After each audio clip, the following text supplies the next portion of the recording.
গোপালগঞ্জের টুঙ্গি পাড়ায় 1920 সালে 17ই মার্চ জন্ম তোমার সাইরা বেগমের কোলে। পিতা শেখ লুৎফর রহমান তোমার আগমনী, বসন্তের কি সুন্দর পরিবেশ। খোকা তুমি জন্মেছিলে বলে জন্মেছে দেশ। 9 মাসে হয় যুদ্ধ, শেষে পায় বিজয়ের আবেশ।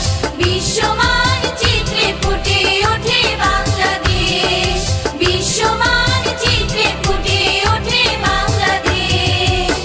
মাঠে ঘাটে পথ প্রান্তরে হিন্দু মুসলমান, ভোরের পাখি উড়ে উড়ে গায় তোমার গান।